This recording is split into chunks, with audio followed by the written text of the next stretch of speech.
Today our topic is atomic radius. Firstly, we know atomic radius क्या होती है. The distance between the nucleus and the outermost electron is called atomic radius. हमारे पास कोई atom होता है, जैसे हमारे पास हाइड्रोजन है, ठीक है. फॉर एग्जांपल हमारे पास हाइड्रोजन है. हाइड्रोजन का जो एटॉमिक नंबर होता है वो होता है 1, ठीक है. हाइड्रोजन के सेंटर में न्यूक्लियस प्रेजेंट होता है. 1 इलेक्ट्रॉन इसके पास है, तो ये 1 इलेक्ट्रॉन यहाँ पर एक सेल्स के अंदर कंटेन करके रखेगा. तो जो न्यूक्लियस और वैलेंस सेल्स के इलेक्ट्रॉन्स के बीच की जो डिस्टेंस हमारी होती है, ठीक है, किसी भी एटम की न्यूक्लियस और वैलेंस सेल इलेक्ट्रॉन के बीच की जो डिस्टेंस होती है वही हमारी कहलाती है एटॉमिक रेडियस, ठीक है. वैलेंस सेल्स को हम आउटर मोस्ट सेल भी बोलते हैं. Okay, so the distance between the nucleus and the outer most electron is called atomic radius. Nucleus के बीच की सेंटर में न्यूक्लियस प्रेजेंट होता है और आउटर मोस्ट जो हमारी शेल्स होती हैं उनके बीच की जो डिस्टेंस होती है वही हमारी एटॉमिक रेडियस कहलाती है, ठीक है. जैसे यहाँ पे हाइड्रोजन है, तो हाइड्रोजन के पास सिर्फ एक इलेक्ट्रॉन होता है, तो ये इसकी वैलेंस सेल है. तो यहाँ पर वैलेंस सेल्स और ये सेंटर में न्यूक्लियस प्रेजेंट है, इनके बीच की जो डिस्टेंस है वो हमारी कहलाएगी एटॉमिक रेडियस. इस तरह से हमारे पास सोडियम होता है. सोडियम का अगर एटॉमिक नंबर की अगर हम बात करें तो 11 इसका एटॉमिक नंबर होगा. कॉन्फ़िगरेशन अगर हम करते हैं सो एक सेल्स के अंदर तो 2 इलेक्ट्रॉन आते हैं, उसके बाद 8 इलेक्ट्रॉन होते हैं और लास्ट वाली जो शेल्स होती है उसके अंदर होता है 1 इलेक्ट्रॉन, ठीक है. तो यहाँ पर इसके पास कितनी सेल्स हैं? 1 2 3 शेल्स सोडियम के पास होती हैं, ठीक है. तो जो सोडियम का जो सेंटर में न्यूक्लियस प्रेजेंट है और लास्ट वाली जो ये आउटर मोस्ट सेल्स है इनके बीच की डिस्टेंस जो होगी ये हमारी कहलाएगी atomic radius. So we can say that the distance between the nucleus and the outermost electron is called atomic radius. Okay. Now come to the point. अगर हम बात करें कि एटॉमिक रेडियस जो होती है अक्रॉस द पीरियड और along the group, ठीक है, जब हम पीरियड में मूव करते हैं लेफ़्ट टू राइट या फिर जब हम डाउन द ग्रुप मूव करेंगे up to down, so atomic radius पर क्या इफेक्ट पड़ता है. ओके, अगर हम बात करें एटॉमिक रेडियस की अक्रॉस द पीरियड तो क्या होता है, हम देखो जैसे हमारे पास सेकंड पीरियड है, सेकंड पीरियड के हमारे पास एलिमेंट है, एक हमारे पास लिथियम है, फिर कार्बन है, ये हमारे पास ऑक्सीजन है. ओके, लिथियम का एटॉमिक नंबर होता है 3, कार्बन का एटॉमिक नंबर होता है 6 और ऑक्सीजन जो होता है इसका एटॉमिक नंबर होता है 8. ओके, अब लिथियम का अगर हमने कॉन्फ़िगरेशन किया तो कॉन्फ़िगरेशन में कितना आएगा 2 1. सो जो इनर मोस्ट सेल्स है उसके पास तो 2 इलेक्ट्रॉन होंगे और जो आउटर मोस्ट शेल्स है उसके पास 1 इलेक्ट्रॉन होगा. अगर हम इस तरह से कार्बन का कॉन्फ़िगरेशन करते हैं सो इनर मोस्ट इलेक्ट्रॉन के पास शेल्स के पास 2 इलेक्ट्रॉन होंगे और जो आउटर मोस्ट शेल्स होगी उसके पास 4 इलेक्ट्रॉन होंगे. इस तरह से ऑक्सीजन का किया हमने 2 हुआ और लास्ट में जो हमारी आउटर मोस्ट शेल्स है उसके पास 6 इलेक्ट्रॉन है.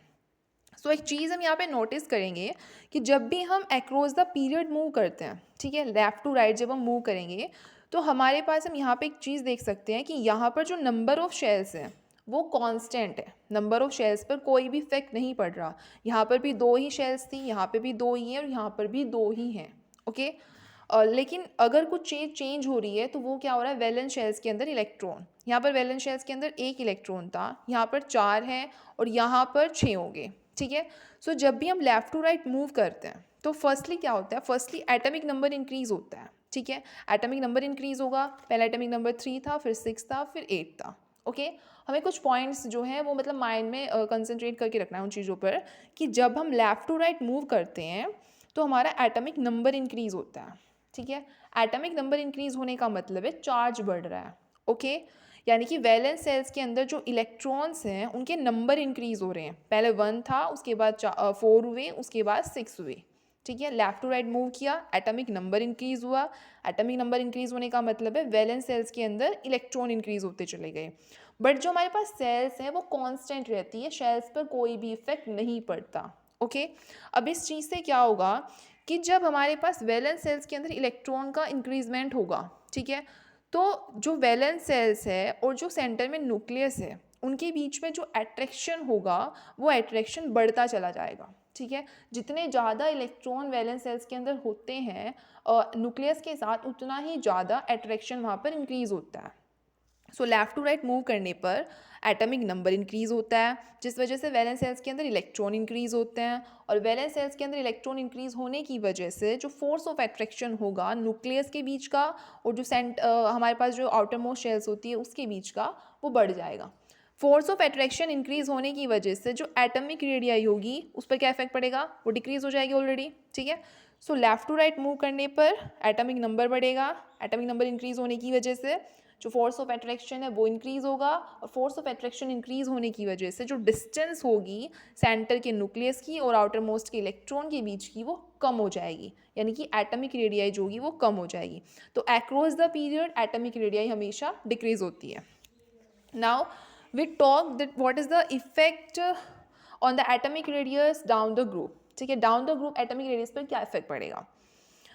जब हम डाउन द ग्रुप मूव करते हैं, यानी कि अप टू डाउन अगर हम मूव करेंगे तो क्या होगा, एटॉमिक नंबर तो ऑलरेडी इंक्रीज होते ही हैं। जैसे हमारा फर्स्ट ग्रुप है, फर्स्ट ग्रुप में हमारे पास हाइड्रोजन है, फिर लिथियम है, फिर सोडियम है, तो एटॉमिक नंबर इंक्रीज हो रहे हैं। यहाँ पे 1 था, फिर 3 हुआ, देन 11। ठीक है, एटॉमिक नंबर इंक्रीज होने की वजह से क्या हो रखा है यहाँ पे कि नंबर ऑफ जो शेल्स है डाउन द ग्रुप वो भी इंक्रीज होती हैं। पीरियड में हमने एक चीज़ नोटिस की थी कि पीरियड के अंदर एटॉमिक नंबर तो इंक्रीज होता था, बट वहाँ पे नंबर ऑफ शेल्स इंक्रीज नहीं होती थी। शेल्स कांस्टेंट रहती थी, शेल्स के अंदर जो इलेक्ट्रॉन्स थे वो बढ़ते जा रहे थे। ठीक है, जिसकी वजह से अट्रैक्शन बढ़ रहा था, और अट्रैक्शन बढ़ने की वजह से जो डिस्टेंस थी वो कम होते जा रही थी। बट डाउन द ग्रुप क्या हो रहा है, down the group number of shells increase हो रही हैं। ठीक है, यहाँ पे जैसे एक शेल्स है, यहाँ पे 2 होगी, उसके बाद 3 होगी, तो नंबर ऑफ शेल्स बढ़ रही हैं। Down the group number of shells जब बढ़ेंगी तो क्या इफेक्ट पड़ेगा कि जैसे ही हम डाउन द ग्रुप मूव करते हैं एटॉमिक नंबर इंक्रीज होता है, जिस वजह से नंबर ऑफ शेल्स इंक्रीज होती है। ठीक है, नंबर ऑफ शेल्स इंक्रीज होने की वजह से जो डिस्टेंस होगी, सेंटर में हमारे पास न्यूक्लियस है और आउटर मोस्ट इलेक्ट्रॉन, ठीक है, इनके बीच की जो डिस्टेंस है वो बढ़ती चली जाएगी। पहले देखो यहाँ पे जब एक शेल्स थी तो डिस्टेंस इतनी थी, बाद में यहाँ पे 2 शेल्स और आ गई, मतलब 2 शेल्स होगी तो यहाँ पे डिस्टेंस इतनी होगी, उसके बाद हमारे पास 3 सेल्स आ गई तो डिस्टेंस और ज़्यादा होगी। तो डाउन द ग्रुप जब हम मूव कर रहे हैं नंबर ऑफ शेल्स इंक्रीज हो रही हैं, एटॉमिक नंबर इंक्रीज होने के साथ साथ नंबर ऑफ शेल्स इंक्रीज हो रही है, जिसकी वजह से जो डिस्टेंस है न्यूक्लियस और आउटर मोस्ट इलेक्ट्रॉन के बीच की वो भी इंक्रीज हो रही है। ठीक है, डिस्टेंस इंक्रीज होने की वजह से क्या होगा कि जो एटॉमिक रेडियाई है वो इंक्रीज हो रही है। Down the group atomic radius increase होती है और along the period atomic radius decrease होती है। रीज़न इज डैट कि across the period number of shells नहीं बढ़ती, सिर्फ चार्ज बढ़ता है। चार्ज बढ़ने की वजह से फोर्स ऑफ अट्रैक्शन जो होता है सेंटर में हमारे रेडियस का, न्यूक्लियस का और आउटर मोस्ट इलेक्ट्रॉन का, फोर्स ऑफ अट्रैक्शन बढ़ता है, और अट्रैक्शन बढ़ने की वजह से न्यूक्लियस आउटर मोस्ट इलेक्ट्रॉन को अपनी ओर खींचने की कोशिश करेगा। डिस्टेंस क्या हो जाएगी, कम हो जाएगी। डिस्टेंस क्या होती है at across the period, decrease, and along the group, यानी जब हम डाउन द ग्रुप मूव करेंगे नंबर ऑफ शेल्स इंक्रीज होगी। नंबर ऑफ शेल्स इंक्रीज होने की वजह से जो डिस्टेंस होगी सेंटर के न्यूक्लियस और वैलेंस सेल्स के इलेक्ट्रॉन के बीच की वो इंक्रीज हो जाएगी। ये हमारी एटॉमिक रेडियस है, यानी कि न्यूक्लियस और आउटर मोस्ट इलेक्ट्रॉन के बीच की जो डिस्टेंस है वो एटॉमिक रेडियस है, और पीरियड में एटॉमिक रेडियस डिक्रीज होती है और along the group atomic radius increase होती है। ओके।